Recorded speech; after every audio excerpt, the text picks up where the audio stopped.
Bagi kami, negara kami Indonesia ini harus diatur dengan hukum Islam dan itu harga mati.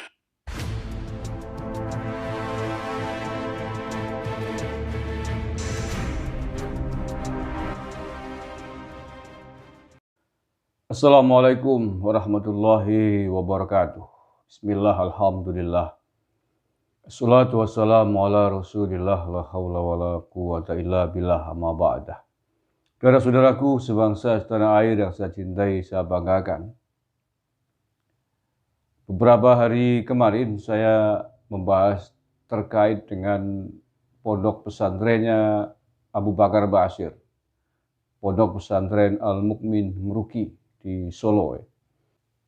Pondok tersebut untuk pertama kalinya menggelar upacara hari ulang tahun kemerdekaan negara kita. Semenjak berdiri, Abu Bakar Ba'asyir mengatakan baru pertama kali mengadakan upacara bendera. Dan itu pun atas inisiatif para alumni pondok pesantrennya. Bukan inisiatif Abu Bakar Ba'asyir sendiri dan bukan inisiatif pihak pondok pesantren. Artinya apa? Bahwa Abu Bakar Ba'asyir sesungguhnya walaupun beberapa hari yang lalu mengatakan telah menerima Pancasila, sejatinya belum menerima sepenuhnya. Buktinya bahwa belum tergerak untuk melaksanakan, merayakan hari kemerdekaan bangsa ini. Seandainya para alumni tidak menginisiasi acara itu, mungkin tidak terselenggara. Dan hal itu kemudian diperkuat oleh statement Abu Bakar Ba'asyir sendiri pasca upacara selesai diwawancara para wartawan. Dia mengatakan bahwa peringatan kemerdekaan itu tidaklah sempurna. Indonesia ini belum sempurna hanya dengan upacara itu. Harusnya dengan bentuk yang lain yang menurutnya menyempurnakan Indonesia, yakni dengan mengatakan bahwa bangsa ini akan sempurna kalau melandaskan aturan apa yang ditentukan, apa yang diatur oleh Tuhan Yang Maha Kuasa. Harus berdasarkan hukum-hukum Tuhan, hukum agama, hukum Islam, ya, karena Abu Bakar Ba'asyir adalah seorang Muslim. Nah, untuk itu kemudian saya mengatakan bahwa ini masih perlu dipertanyakan, perlu diragukan. Tobatnya Abu Bakar Ba'asyir terhadap bangsa dan negara, tobat untuk tidak membangkang kepada negara, untuk kembali kepada pangkuan negara kesatuan Republik Indonesia. Saya masih meragukan. Dan ternyata benar, keraguan saya terbukti sejak 2 hari terakhir ini. Setidaknya saya menerima sebuah video, dan video ini viral, yang mana di dalam video tersebut Abu Bakar Ba'asyir berbicara di depan para alumninya, terang-terangan menurut saya sudah provokasi yang luar biasa, memprovokasi para alumninya untuk membangkang kepada negara kesatuan Republik Indonesia. Ia menegaskan bahwa pemerintah Indonesia hari ini adalah pemerintah tauhid, bahkan sejak zaman Soekarno sampai hari ini. Karena pemerintah ini tidak melandaskan ketentuan-ketentuan aturan hukum yang diatur oleh Islam, yang diatur oleh Tuhan menurut penafsirannya dia. Untuk itu, ia meminta kepada seluruh alumni dan santri Pondok Pesantren Al-Mukmin Meruki untuk tidak ragu-ragu menentangnya, untuk tidak ragu-ragu melawannya, dan untuk tidak ragu-ragu mengkampanyekan negara daulah dan khilafah, walaupun mati sekalipun. Oke. Untuk lebih jelasnya mari kita simak bersama-sama video yang viral ini, yang ternyata Abu Bakar Ba'asyir masih kekeh memperjuangkan khilafah Islam, ya. Semua pemerintah yang tidak mengatur negara dengan logika Islam itu tauhid. Termasuk pemerintah Indonesia ini tauhid. Mudah-mudahan ada pegawai negeri yang hadir ini supaya mengerti. Ya, karena apa? Dia menolak Indonesia ini diatur dengan hukum Islam. Nggak ada gunanya kalau tujuannya tidak merubah Indonesia ini menjadi negara diatur dengan hukum Islam. Meskipun mati semua, tidak apa-apa. Pemerintah yang melarang hukum Islam itu penjajah.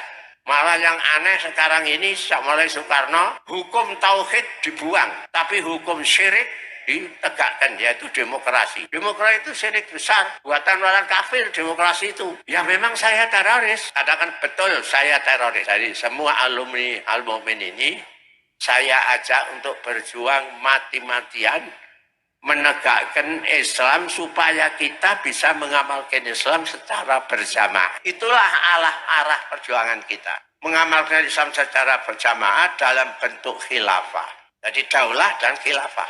Kepada semua alumni Al-Mu'min ini menerangkan ini kepada masyarakat. Terangkan kalau perlu kepada polisi juga terangkan. Menegakkan Islam yang sebenarnya. Ya, sekali lagi, Islam harus berkuasa, tidak boleh dikuasai.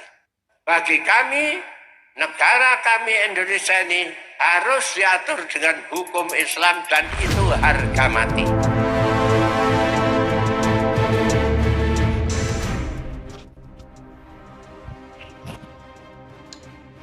Oke ya, sangat jelas provokasinya, sangat tegas provokasinya. Ini PR besar bagi aparat keamanan khususnya, bagi negara kita, bagi pemerintah Indonesia hari ini, untuk bersikap tegas tidak membiarkan pentolan-pentolan khilafah bisa bebas berkuar-kuar begini.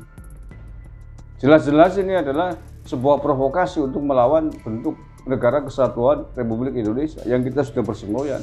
NKRI harga mati, yaitu negara kesatuan Republik Indonesia, negara yang menyatukan banyak perbedaan yang ada, beda agama, beda suku, beda budaya.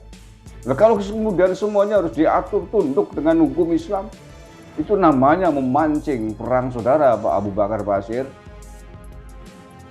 Negara ini dibentuk, diatur dengan undang-undang dan dasar negara yang ada hari ini, Pancasila, Undang-Undang Dasar 45. Sudah final ketok palu, melindungi seluruh umat beragama di tanah air. Makanya kita punya semboyan Bhinneka Tunggal Ika, berbeda-beda tetapi tetap satu. Silakan yang beragama Islam menjalankan agamanya sesuai ketentuan syariat yang ada. Silakan yang beragama Buddha, Hindu dan seterusnya. Tidak ada larangan, tidak ada persoalan di tanah air ini untuk menegakkan syariat Islam di bumi Nusantara, di atas tanah Indonesia ini, tidak harus dengan bentuk sistem khilafah, sistem pemerintahan Islam. Kita semua bebas menegakkan syariat kita. Kecuali negara ini melawan, melarang umat Islam menjalankan syariatnya. Umat Buddha menjalankan syariatnya dilarang oleh negara, dan seterusnya. Boleh kita melawan negara. Tapi apakah Indonesia melawan? Melarang kita untuk menjalankan syariat Islam? Tidak. Umat Islam mau sembahyang sehari semalam 100 rakaat di masjid, di rumahnya, enggak ada yang melarang. Masjid bertebaran setiap RT 2, 3. Enggak ada yang melarang. Mengapa harus memaksakan diri dengan ingin membentuk daulah Islamiyah, negara Islam, atau khilafah bahkan. Sistem pemerintahan Islam yang melibatkan banyak negara. Ini namanya mengkhianati kesepakatan para pendiri bangsa kita. Dan ini adalah pemberontakan buhot yang nyata. Waspada aparat keamanan, karena ini tahun politik menjelang pemilu 2024. Narasi-narasi dan provokasi semacam ini tidak boleh dan tidak bisa dibiarkan. Kalau kita ingin Indonesia ini tentram, aman dan damai, tetap dalam bingkai negara kesatuan Republik Indonesia. Terima kasih. Wallahul muwaffiq ila aqwamit thoriq. Assalamualaikum warahmatullahi wabarakatuh. NKRI harga mati.